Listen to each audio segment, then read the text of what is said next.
Here we go. As if the new table was not enough, we've expanded and reached across the pond and invited Kat Etherington to join us today. Kat, thank you so much for joining us on Sacred by Design. Yeah, thank you for having me. I'm pleased to be here. The Naked Truth Project. It sounds from, if you go to the website right away, you know that Regen and the Naked Truth Project carry so much of the same so much of the same hopes and healing programs. And so it is awesome to just join forces. What I have loved about hearing some of your story, which I know we can go into, is that you bring the story today as a woman, as a wife, and as a wounded healer. And so I'm really grateful to have your voice and your face here with us today. It's so special. So where do we want to begin? Why don't we find out just about Kat? Okay. Let her, to some of our listeners might not be familiar with you, so let's find out a little bit about you. Yeah, gosh, there's a lot that I could say in response to an invitation to talk about myself, but I guess I'll introduce myself professionally first. So I am the Director for Recovery with Naked Truth Project. And for those people who don't know Naked Truth, we are a UK-based non-profit organization, and our aim is to open eyes and free lives from the damaging impacts of pornography. Brackets and other problematic sexual behaviors, but that doesn't fit on the website so easily. Right. And we do that work really in those two parts. We open eyes, which is our education and awareness piece. And so we have teams of people speaking to children at school about the issues of pornography, sexualization in culture and internet safety. We do a lot of work with churches, with parents, with young people, really just beginning to educate and raise awareness around these issues. And then the work that I do is in our open eyes space, which is recovery. And so we work with men and women impacted by problematic sexual behavior, whether that's their own or someone around them that is struggling. So we work with couples as well as strugglers and betrayed. And I come to this work from my own experience as a betrayed partner, but also as a person who has navigated addiction and recovery in my own life. And so maybe there's more to say about that, but that's kind of my starting place for who I am. Boy, busy. Yeah. Yes. And I know Kat a little bit just through AppSats, and she has an amazing voice there as well. Yeah, thank you. I'm glad that you mentioned AppSats, because I should say that I am very heavily involved with AppSats. I sit on their board of directors, and I co-deliver their clinical training as well. So I'm kind of right in the middle of the bed with AppSats as well. Well, thank you for all that you do and are doing. We talk a lot here about, especially for women who've been betrayed, about the earthquake that Barbara Steffens has laid out for us. And in those 3 stages of recovery, of safety and stabilization, if that's where the earthquake comes in, and then remembering and mourning and reconnecting. Yeah. Where does the shame begin? Yeah, I mean, that's a really interesting question, because I want to say it begins before any of those stages of healing, at least for some of us. And so I like talking about shame because it's been such a huge part of my own story. And as I've reflected on my journey of addiction and recovery, which came first, and then my experience of chronic betrayal and trauma healing, what I've come to understand is that shame has really been a central component throughout that entire story. And so as a person in recovery from addiction, I had an addiction to heroin between the ages of 16 and 26. I did a decade in addiction, which was pretty serious addiction, and impacted my life in some pretty serious ways. And then some years into my recovery, I had my betrayal experience. And the common thread through both of those experiences was shame. And it showed up differently in each of those processes, but it showed up centrally in each of those processes. Well, thank you for sharing both stories with us. And we are really looking forward to hearing your wealth of growth and, I'm sure, a lot of sorrow mixed in. For the betrayed woman, and that thread of shame, does it show up in a distinctive way for her versus? Yeah. I think with betrayal, there is a sort of an experience of shame that's almost universal, in as much as the central message of betrayal within your most important relationship is going to be some kind of message about your enoughness as a wife, as a partner, as a woman. Because inevitably, when you are in a relationship with someone who seeks out others, there is an inherent sense of, if I were enough, that would not be happening. And so I think that level of shame is somewhat universal for betrayal. The other place that I think shame shows up somewhat universally for betrayed people, women or men, is the shame if I stay and the shame if I don't. Oh man. And the pressure around what's the right way, especially within the Christian community, what's the Christian way, the godly way, to show up in the aftermath of this experience. But if you've lived chronic betrayal, you know that you don't have all the choice about how you show up in the aftermath, because it's so out of control and your emotional responses are so big and uncontainable, that actually we don't get a lot of choice, at least in the very early stages, about how that expresses itself, right? And so I see a lot of shame, both in whether I stay and how I'm messily trying to stay well, or if I choose to leave and how messily that plays out. So there's like this universal starting point of shame, this reactive shame.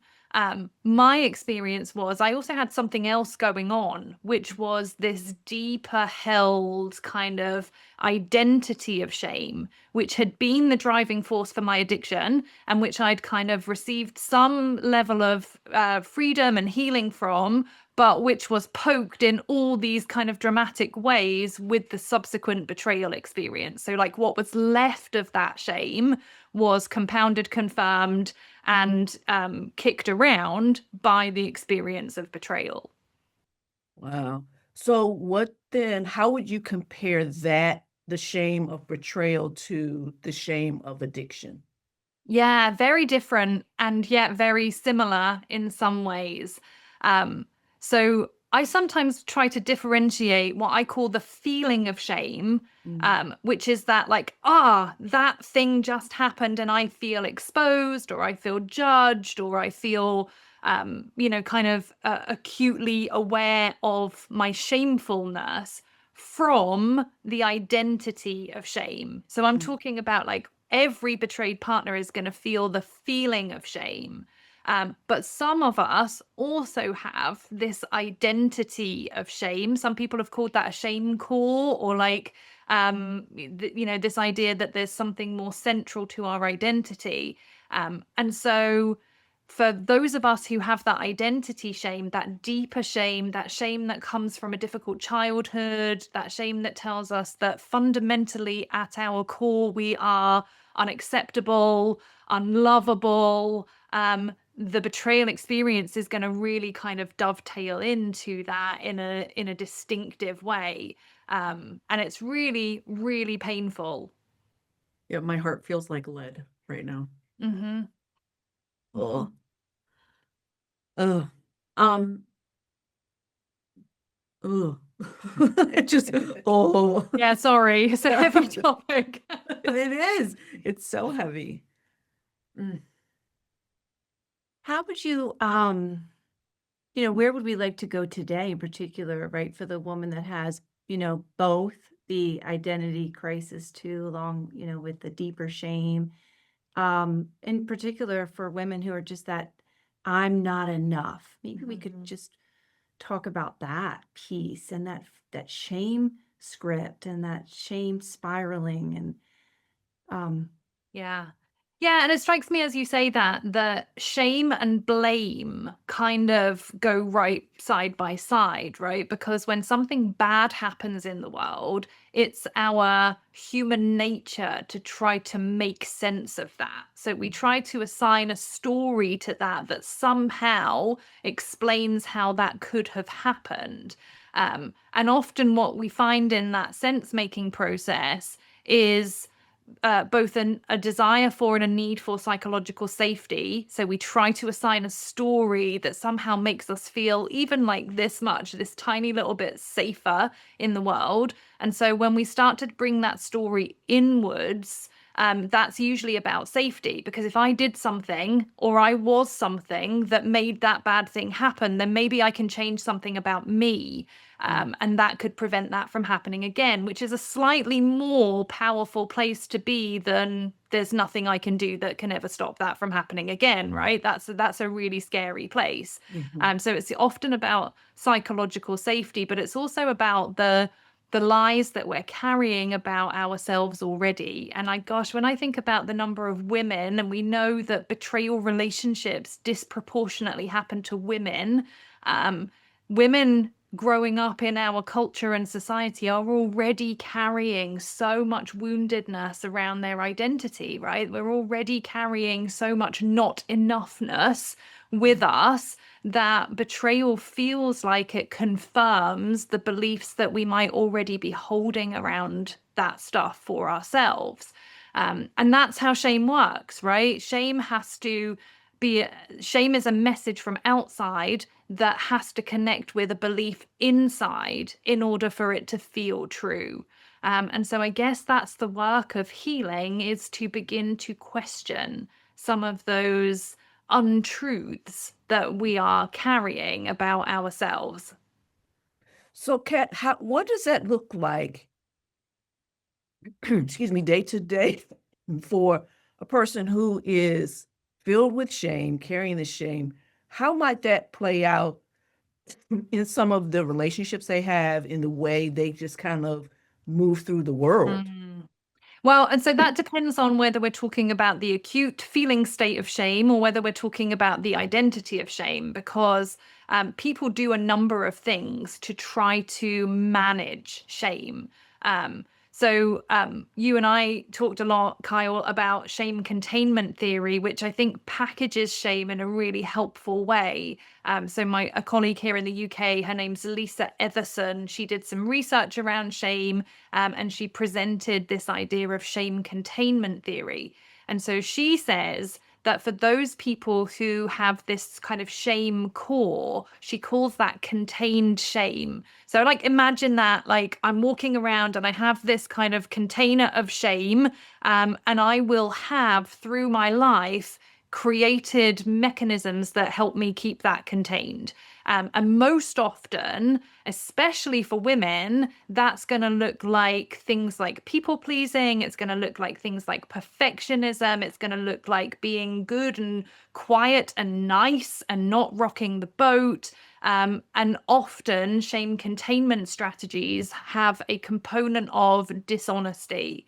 Not necessarily overt dishonesty, like I'm a dishonest person, but more like withholding of truthfulness. Like I just don't fully tell the truth about what I think, about what I feel, about who I am in the world. And I certainly identify with all of those defense mechanisms growing up. And so if we've got negative experiences in childhood of kind of it not being okay to be who we are, of disapproval, of kind of that low level, your emotions aren't welcome here, your opinions aren't welcome here, we might develop these adaptive mechanisms to get by in our families, right? And to make it okay. And so we might already have that stuff on board. And then betrayal happens and it smashes through all of our defenses, and all of this shame becomes uncontained because now everybody can see that I'm not enough is how we experience it. Then we will need a secondary set of strategies which are designed to get that back in the box, right? To put it away so that nobody knows. And those shame recontainment strategies is how she talks about them. And those tend to have a slightly more kind of frantic or desperate nature to them, because the feeling of uncontained shame is so I don't even know what the right word is. Excruciating, I think, is the word that she uses in the research. Like, to be exposed in that way is so excruciating that we have to do something. And so for women, and this is a very gender-based generalization, but women, we tend to be nice. We tend to smooth things over. We tend to make everything okay. We tend to take care of everybody else. As a way to manage our own shame, because if we can just calm it down out here, maybe we won't look like we're not enough, right? Sometimes that will look more, I don't know what the right word is. It will look less smooth than that, right? Like, so when you think about people with addictions, some of the shame containment and recontainment strategies that you'll see them use, that's that stuff that looks like defensiveness, it looks like aggression, it looks like gaslighting, it looks like trying to subdue the threat externally. So it will either be that we'll do something internally or we'll do something externally. Does that make sense?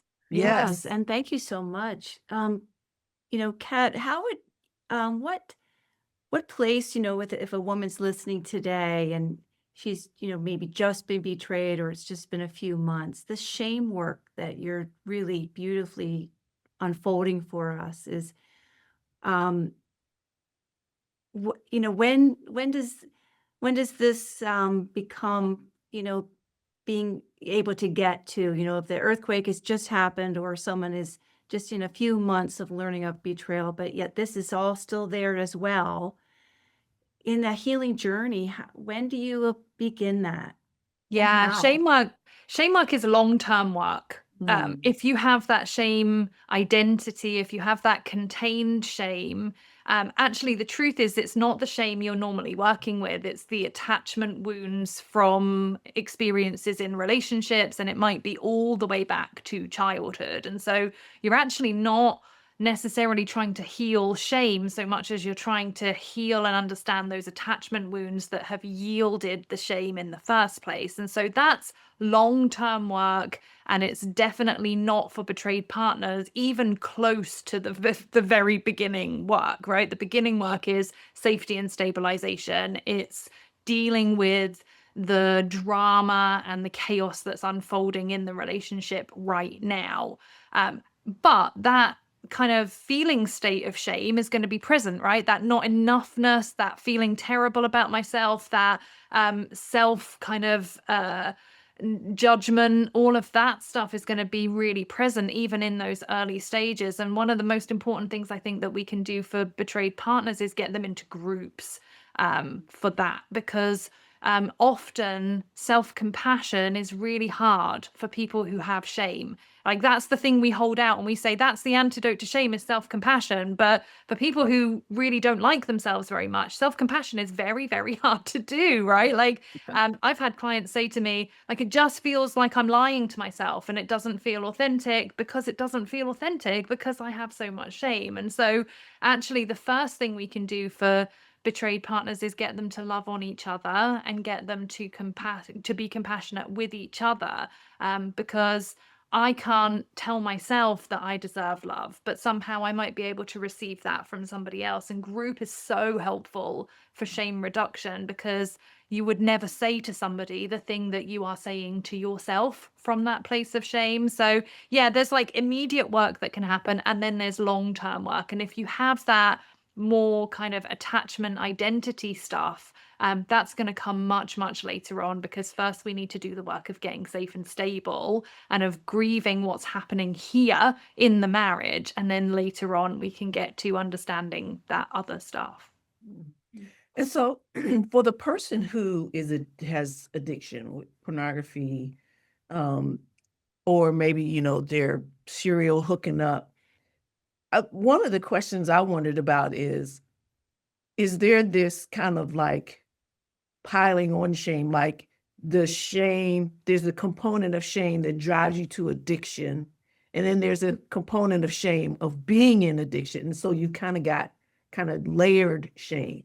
Yeah, it's like a horrible cycle whereby, and I really think that that shame is the key component to all addiction. And I think it specifically is a huge part of addictions that involve sexual acting out behaviors, because there's so much complexity around our sense of self and our sense of self-worth and how we interact with other people through sex, right? And so the longer I've worked with people dealing with problematic sexual behaviors, the more I'm convinced that there is an element of shame outworking, right? This seeking validation from others, this kind of measuring my worth by how attractive I am to other people. And our culture really sets us up for that anyway. And so if you add to that this shame identity, you've got a very potent shame containment strategy, which is that as long as other people are interested in me,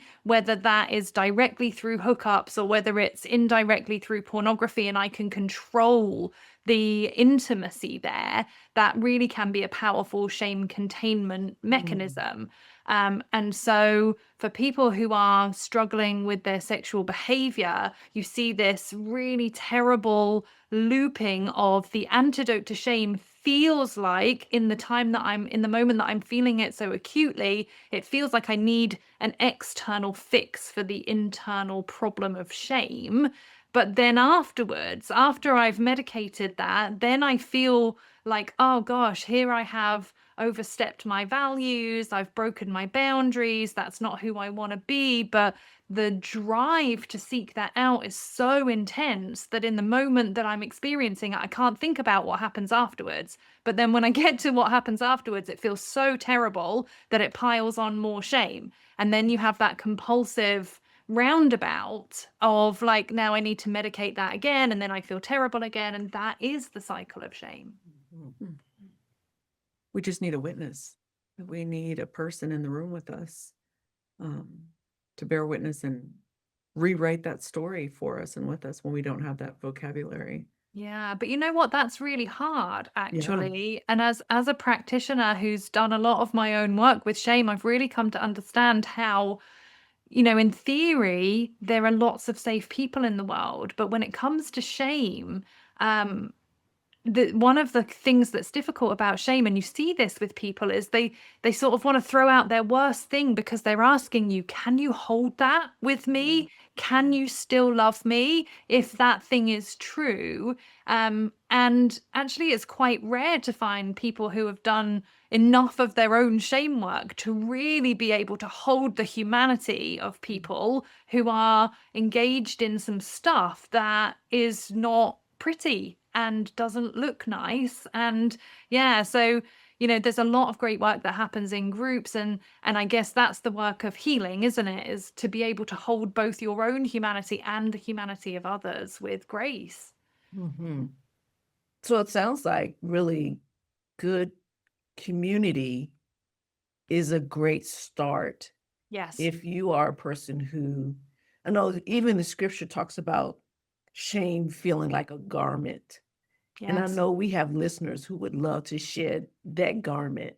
And so how would you encourage someone at that place where they go, hey, like I'm a betrayed partner, I don't want anybody to know, or I'm this woman who I've just been addicted to porn, and I just don't think I'm being the good Christian that I need to be. So how would you encourage them to even take the step of finding good communities and places where others can hold that with them? Yeah. As you said that, the language that came up in my mind was reparative relational experiences. So shame is formed in relational experiences that don't honor our uniqueness. They don't make space for our truthfulness. And so what we're trying to do in recovery from addiction, from betrayal, and from shame is access reparative experiences in relationship. And it's not wise actually to kind of do that all at once. You don't want to pull out that secret from the back of your closet and say, hey, can you love me in this? You want to take baby steps into that, because your nervous system will scream at you if you try to expose all of the darkness and all of the secrets. And so I think my encouragement would be that people are generally, and I can tell you this as a person who's been recovering from shame for 15 years, right? And like trying out some strategies around that. What I've learned is that people are nowhere near as mean as I have made up that they are. Because shame will tell you, because shame and fear go hand in hand, right? So shame can't exist without fear. Fear is the mechanism by which we contain shame. If you see, then you'll know, and you can never see and you can never know. And so I'll keep it contained. And so what community allows you to do is just open the door just a little bit and say, this is who I am. This is what I think. I'm going to try out believing that maybe it could be okay for me to tell you the truth about who I am. And we try that on little by little. And so it's like we don't throw off the cloak and be naked.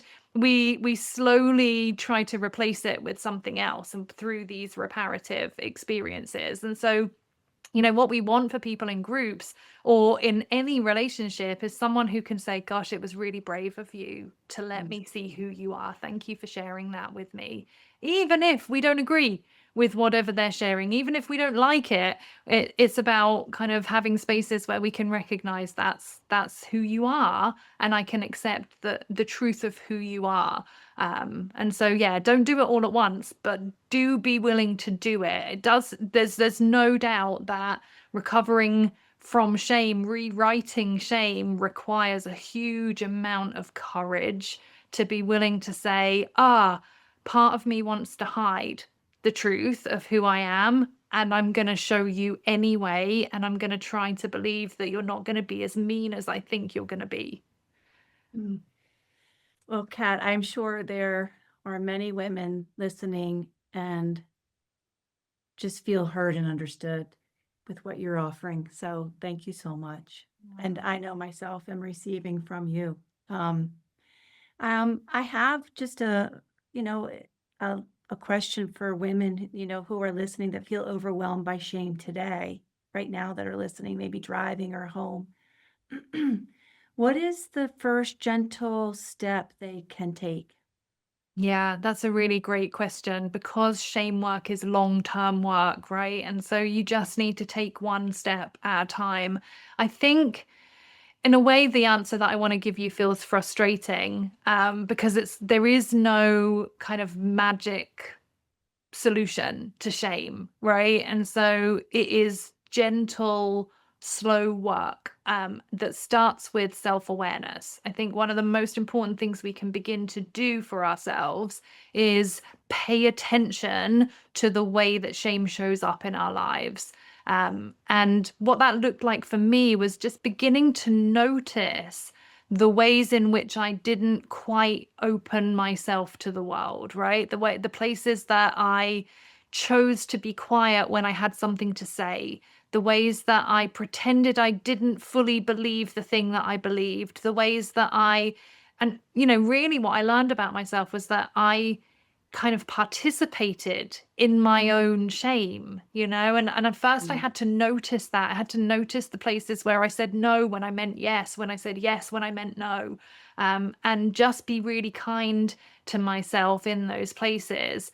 And before I could be kind, because that took me a minute, I would be curious. I would just kind of start asking questions. What's happening there? And eventually I really learned to notice what shame felt like. So for me, and people who hang out with me, they know that I think and feel in kind of noises and actions. So for me, the feeling of shame is like this little that happens in my chest. It's like a little twist in my soul that goes, I don't feel like it's okay to tell the truth or to be who I am. And over time, I started to notice that feeling even before I could notice the thinking. And I'd go, what is that? And my first reaction in shame is to hide. It's to get small. It's to pretend I don't exist and to try not to be noticed. And so I started to practice just taking up space with my body, literally just moving my body. And when I'm working with clients now, often I'll say to them, oh, that looks like shame. And they'll go, yeah, I feel that. And I'll say, what does it make you want to do? And they'll say, it makes me want to hide. And you'll see them move their body in certain ways. And I'm like, okay, what should we do instead then? Let's push our shoulders back. Let's take up some space. Let's take a big breath. And we're teaching the body and the nervous system that it's okay to be real sized. Like, and so, you know, maybe one thing you can do for yourself today is notice what your body wants to do when you feel shame, and then choose something else and notice that it's safe to be in your body and taking up space. Did you? All of us, we were like, Oh, yeah. I saw you guys do. right there in the moment. I thought, yeah, let's get big. but real sized even. I Yeah. like that. Yeah. Even, you know, versus big. It's just, this is really who I am. This is Yeah. the real, you know, size that I can take up. I love that. Yeah. I'm taking in a lot right now. I know. The other We thing I might want to need a part say, two.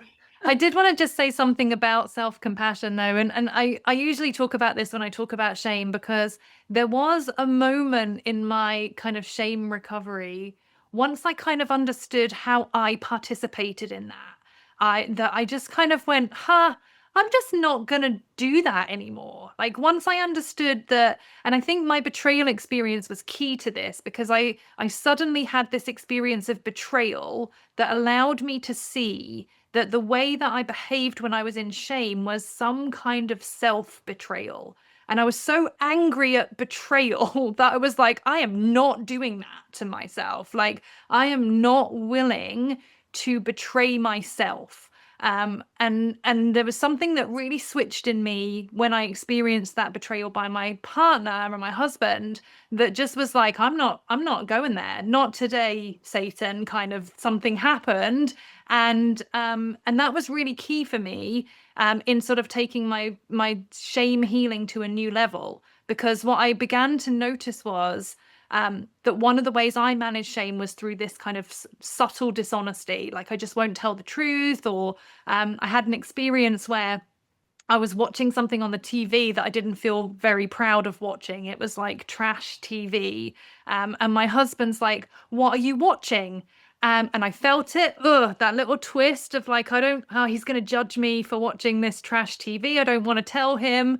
And I said, instead of saying I'm watching X TV show, which by the way was made in Chelsea, which is trash and you shouldn't watch it. Instead of saying I'm watching Made in Chelsea, I said, oh, you wouldn't know what it is, which is not true, because my husband wouldn't know what that was, but it was actually deliberately kind of evasive. And I went, okay, if I can't accept that about myself, then nobody will ever be able to accept that about me, because I'll never believe them. And I just noticed that little, here I am pretending I'm not who I am, pretending I don't like what I like, pretending I'm better than the truth of who I am, or whatever it was that was happening for me. And bless him, my husband had disappeared. He'd gone for a bath. He wasn't interested. He didn't care. And I find myself like hammering on the bathroom door going, I'm watching Made in Chelsea and I think you're going to judge me for it. And I want to own who I am. And that was a real important kind of moment. And I've had a few moments like that where I go, okay, I have a choice to make. Either I own the truth of who I am, or I give it away to my husband, or I give it away to my tutor at college, or I give it away to the person down the shop. And that's what I realized I'd been doing my whole life. I'd been giving you the power to define who I am and how I show up in the world. And once I really realized that and became as angry about that as I was about the betrayal that my husband had done to me, something really changed. And I call that like fierce self-compassion, which is not like that I'm stroking my own hair and being nice to myself. It's like that I will not allow myself to participate in my own silence, in my own dishonesty, in my own betrayal any longer. Wow, that's so good. Thanks for sharing that. We appreciate that. Yeah, I'm sure there's so many people who are listening who will be able to identify that with that in some way, shape, or form. I love that you banged the door. Good job. My poor husband, he's like, I don't care. Good, because it's not for you, it's for me. That's exactly right. Oh. Hmm. We've covered a lot. We Yeah. have. We have. I feel like I wish I'd had my notebook to take some notes. I'll be listening to this episode myself. Yeah. Once it comes out. It's beautiful. Yeah, and maybe there's an opportunity Mhm. we will be able to circle back again and do some more with Kat. I It love was that. Such a Mhm. pleasure to have you with us today. Yeah. Yeah, thank you so much. Mm. Well, is there a final word that you think we should share with the folks who are listening? Well, I would love to toss that to you, Kat, if just because all the words of, not enoughness, should I stay, should I go, the feeling of shame versus the identity of shame, the psychological safety through story. I mean, all these things that you're saying, and pay attention to how shame shows up. That's like Kurt Thompson, you gotta name it to tame it, which I love. But is there a truth that every betrayed woman could speak over herself? Yeah, that's a really beautiful question. And I can remember a therapist asking me once when I was talking about my shame from the past. And I remember her saying, what would you say to your younger self? And like, I know the right answer to that question, right? Like, I know I'm supposed to say, you're worth more than the way that you're treating yourself, or whatever the right answer was. But I remember saying to my therapist, she's not listening. She's not listening. And the reason for that is because she doesn't believe. And so there is a part of me that wants to say that if you have that shame core, there is a part of you that's not listening, that isn't able to take in some kind of alternative truth. But I think if I could give you anything, it would be to say that this is not the end. When you said, like, is there a last word? I thought, yeah, the last word is that shame does not get the last word. And that, where you are today is not where you have to stay forever. And so even if you can't hear today that you are worthwhile, or that you deserve love, or that you are lovable and worthy, even if that truth can't go in, I think what I would say is that that's okay. It's okay to be where you are right now. And where you are right now is not where you have to live forever. And I guess that's my hopeful but realistic desire to pass on to your listeners. I do believe that they're worthy. I do believe that they're lovable. And I know that for some of them, that's not going to go right into where it needs to live today. And that's okay. And that Thank is a you. real size prayer right there. Thank you so much. Amen, amen, amen. Amen. Thank you, Kat.